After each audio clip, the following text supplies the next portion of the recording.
Assalamualaikum warahmatullahi wabarakatuh. Selamat sore, siang, Om Swastiastu, Namo Buddhaya, Salam Kebajikan Rahayu. Yang saya hormati Ketua dan Pimpinan Komisi 8 DPR RI, yang saya hormati Ketua Panja Komisi 8 DPR RI mengenai RUU penanggulangan bencana, para wakil Ketua Komisi 8 DPR RI dan dari Bapak Komisi 2 DPD RI dan Bapak Ibu anggota Komisi 8 DPR RI dan hadirin sekalian yang berbahagia.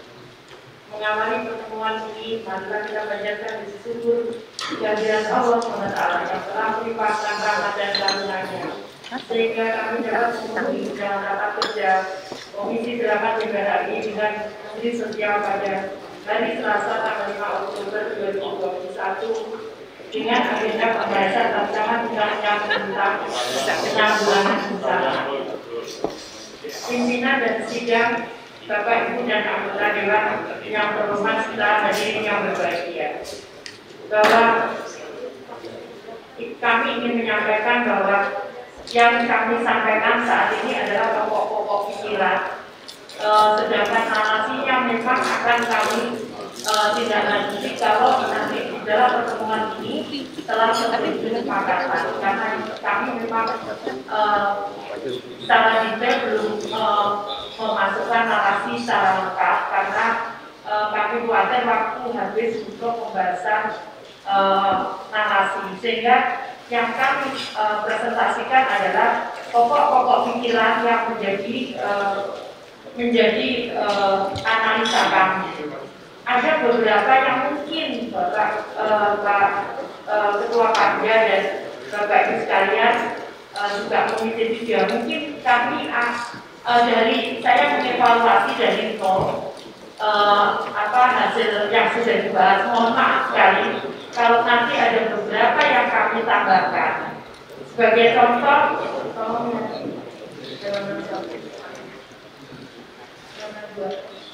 sebagai contoh, misalkan jenis bencana tercantum dalam pasal 28 yang sebelumnya tidak ada cuaca ekstrem karena kami khawatir seperti puting beliung itu belum masuk. Kemudian kemarin ada yang mengajukan ke kami tentang sumber berjet belum masuk. Nah, karena itu kemudian kami memasukkan cuaca ekstrem dan bencana alam lainnya, itu kami masukkan. Mohon maaf kalau saya daripada nanti saya mudah-mudahannya jadi, tapi kemudian yang bencana non alam pasal 30 kami memasukkan, kami bersurat kabar kalau di Kementerian Bahasa Indonesia bahwa wabah itu termasuk pandemi, jadi kami menyurat wabah. Namun kami memasukkan kegagalan konstruksi skala besar, misalkan mohon maaf, misalkan ada jebolnya bendungan misalkan. Nah, itu kami masukkan di dalam bencana. Kemudian yang berikutnya adalah kebakaran hutan dan lahan, itu kami masukkan ke non alam, kebakaran hutan dan lahan, ini jadi satu. Nah, kemudian kami memasukkan juga pencemaran. Jadi pencemaran dan radiasi. Mungkin kita belum, tapi karena ini undang-undang, mungkin kita memadai untuk jangka waktu beberapa tahun ke depan. Yang berikutnya adalah kami memberikan bencana non alam lainnya, karena kita khawatir ada seperti bencana kemarin terjadi COVID seperti itu. Kemudian untuk bencana sosial pasal 31 kami memasukkan konteks sosial antara kelompok atau antar komunitas masyarakat. Jadi kerusuhan sosialnya kita coret, namun kita memasukkan tindakan subversi dan bencana sosial lainnya. Jadi kalau terjadi tindakan ya seperti itu. Ini kita wadahi, kita diskusi kami saat itu Kalau terjadi hal seperti itu, maka kemudian terjadi korban, maka kita bisa tangani seperti itu. Kemudian yang berikutnya soal kelembagaan, bagaimana dimaksudkan? Kami melihatnya lebih besar lagi, Bapak. Kenapa? Karena begitu ada bencana, misalkan itu bencana likuifaksi, yang terjadi adalah itu tidak hanya kita menangani, ya ada nanti kami akan jelaskan prosesnya, ada mitigasi, kemudian saat terjadi bencana, kemudian pasca bencana. Itu kemudian contohnya misalkan itu sudah nggak jelas batas wilayah lahan. Maka kemudian kenapa kami memasukkan kementerian yang lain? Jadi kementerian yang lain itu kami masukkan semua, termasuk misalkan kami harus menangani pengungsi, kemarin pengungsi TKI, Pak, TKI dari Malaysia yang jumlahnya cukup besar. Nah, kenapa kemudian kami komunikasi dengan Kementerian Luar Negeri, kami komunikasi dengan Kementerian Dalam Negeri, kami komunikasi dengan Kumham, karena ada masalahnya macam-macam. Ada yang belum dibayar, ada yang belum, jadi masih ada rentetannya. Karena itu kemudian kenapa kami memasukkan kementerian yang lain, termasuk misalkan kalau terjadi bencana kebakaran besar, kemudian mereka kehilangan atau kejadian gempa bumi, mereka kehilangan ijazah, mereka kehilangan surat tanah, mereka kehilangan kartu penduduk dan sebagainya.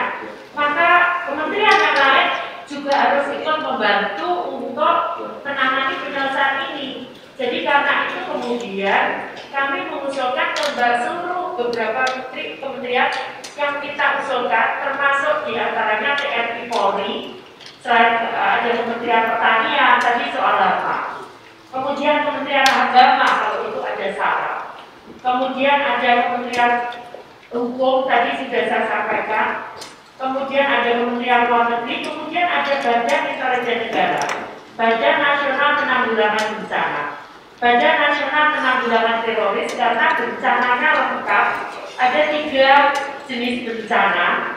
Kemudian Badan Nasional Pencarian dan Pertolongan atau BANKAM lain. Kemudian Badan Keamanan Laut. Jadi ini kalau terjadi bencana di laut seperti terjadi kapal yang hilang atau terbakar. Kemudian Komite Nasional Keselamatan Transportasi. Nah ini yang di undang-undang yang di awal itu masih ada masalah transportasi. Saya terus terang ini harus mungkin bisa diundang Pak Kementerian Perhubungan, karena menurut mereka punya undang-undang sendiri. Karena itu kemarin pada waktu kejadian jatuhnya pesawat Batik Air itu mereka tangani sendiri. Jadi seperti itu. Kemudian ada pemerintah provinsi dan pemerintah kabupaten kota. Kemudian unsur lembaga organisasi masyarakat. Jadi ada Pramuka, Taruna, Orali, Tagana, Rapi dan lain-lain. Bahkan kami juga melibatkan off-road. Jadi off-road itu untuk membantu kami. Karena Orali ini sangat pada waktu kejadian, biasanya pengalaman pertama di Mamuju itu off semua. Sistem jaringan komunikasi kita tidak bisa.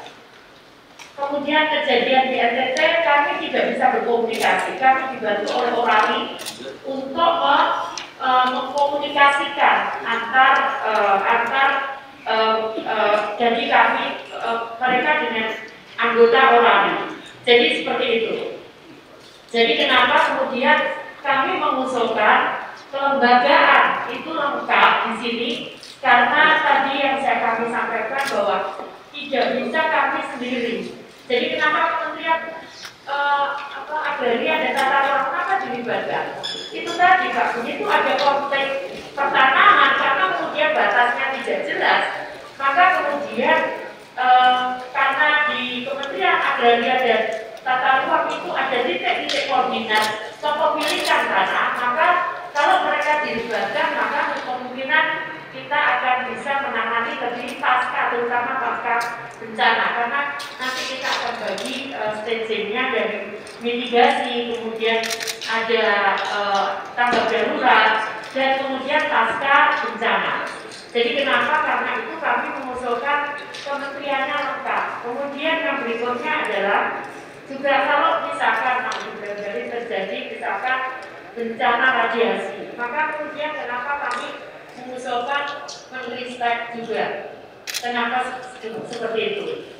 Kemudian tugas pokok dan fungsi tersebut diatur dalam keputusan presiden. Jadi lembaga ini dimasukkan penanganannya semuanya. Nah kemudian tupoksinya nanti diatur secara detail dengan keputusan presiden. Kemudian untuk dana kami sudah komunikasi dengan Kementerian Keuangan, Bapak, bahwa anggaran untuk bencana itu tidak ada batasnya. Karena itu kami mengusulkan yang pemerintah pusat itu tidak ada batasnya. Kemudian pemerintah provinsi dan pemerintah daerah itu minimal 1%. Kenapa minimal? Saya sampaikan karena kalau daerah anggaran segitu kemudian tidak dipakai, kalau tidak ada bencana itu juga besar. Nah karena itu kami kemudian menyampaikan minimal 1%. Ini anggaran ini Bapak, itu di luar anggaran yang sudah ada. Jadi anggaran yang dana siap pakai itu di luar yang anggaran yang sudah ada.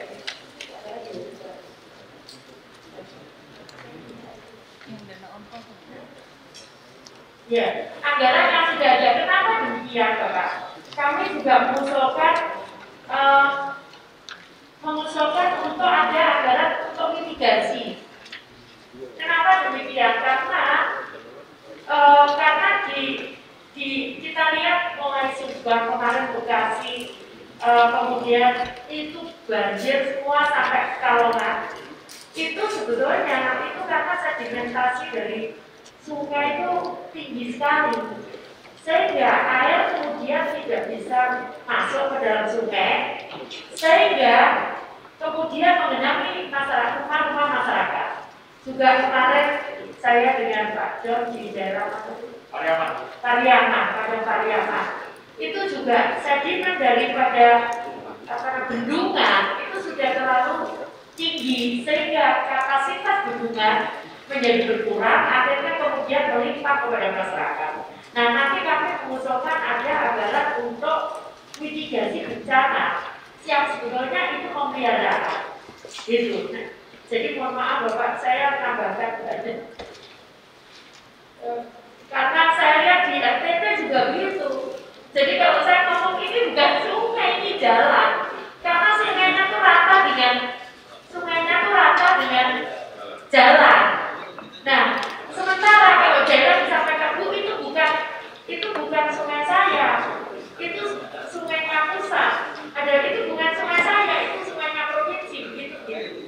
Terus jadi maksud saya kalau ini kita bisa sama-sama saling menganggarkan baik dari pusat maupun untuk mitigasi. Yang kedua, kenapa saya juga ini Bu BMKG, Bu Korita itu nyampaikan di daerah Serang itu sudah diprediksi dia akan longsor jatuh karena ada palung yang demikian dalam yang diprediksi dalam waktu dekat. Kalau itu terjadi maka satu kampung itu akan hilang.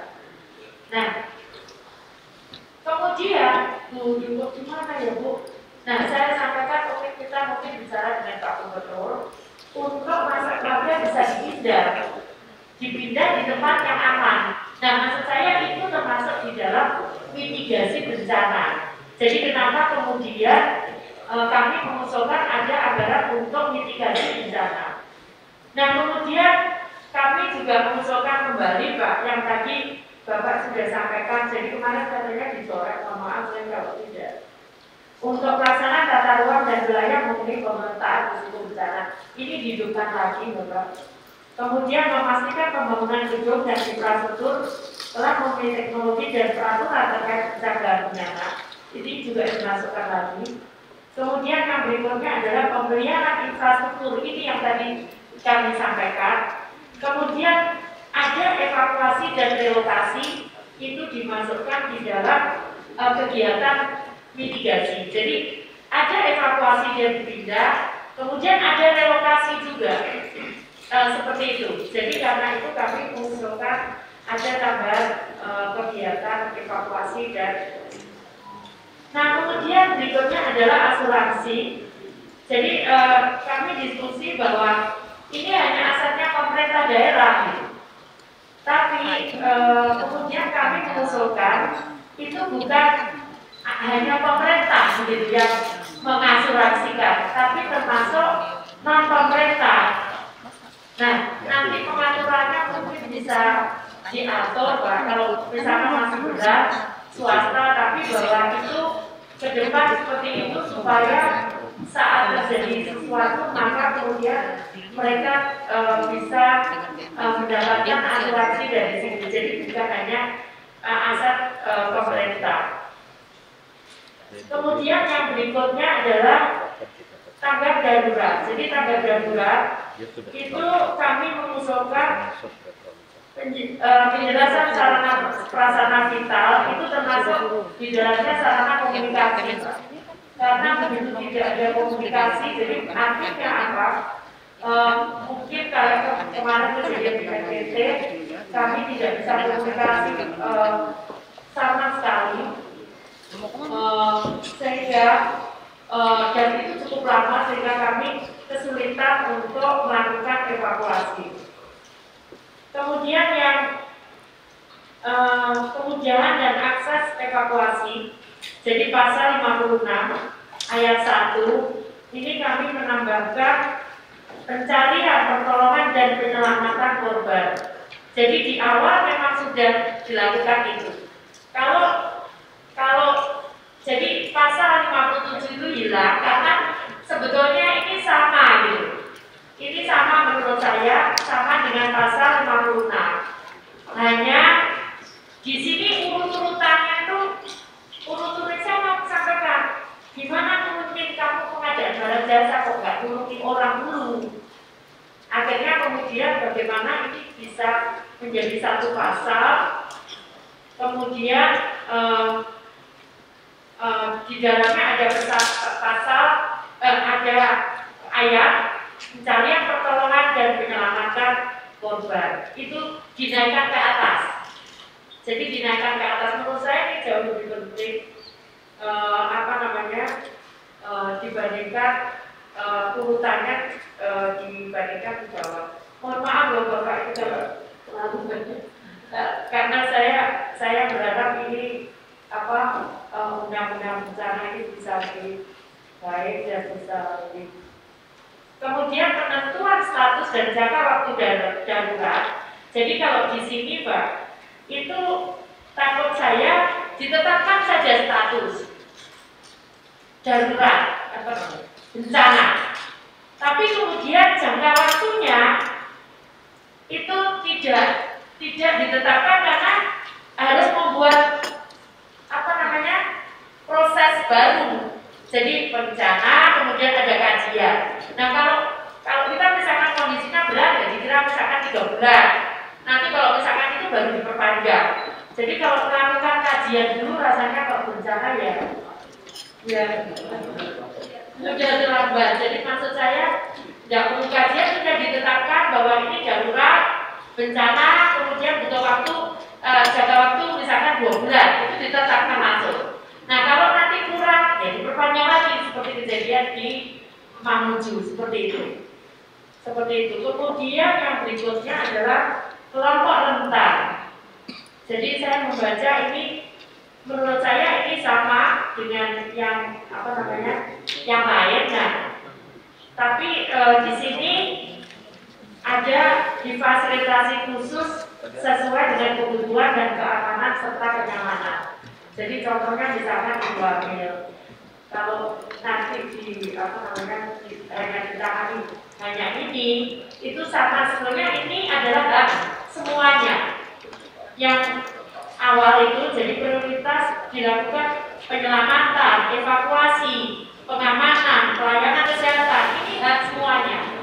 Tapi kalau ini saya mohon ada ditambahkan untuk fasilitas khusus sesuai dengan kebutuhan keamanan dan kenyamanan.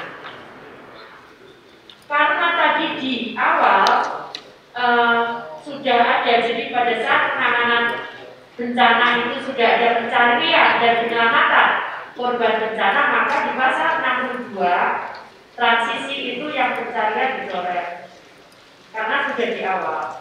Nah kemudian pasal 63 ini kami selama ini jadi begini, selama ini yang di lapangan kejadiannya jadi BNPB itu memberikan bantuan untuk sementara hunian sementara dengan membantu uang. Nah kemudian PU itu yang mengerjakan relokasi dan konstruksinya. Jadi karena itu kita tambahkan relokasi. Jadi kalau mereka sudah dinyatakan tidak bisa, maka kemudian mereka dipindah. Nah makanya kita tambahkan relokasi dan rekonstruksi. Kemudian ini juga mewadahi yang dilakukan oleh BNPB. Kalau cuma penyedia hunian sementara, berarti BNPB harus membangun, menyiapkan rumah. Padahal selama ini yang kami tahu BNPB itu memberikan bantuan uang gitu Pak untuk hunian sementara. Jadi makanya kami sempurnakan menjadi bantuan dan penyediaan hunian sementara. Dan jadi ada bisa berupa uang, bisa berupa fisik gitu. Karena selama ini BNPB itu memberikannya uang dalam bentuk uang. Nah kemudian dan atau ya dan atau penyedia hunian sementara dan atau hunian tetap ya.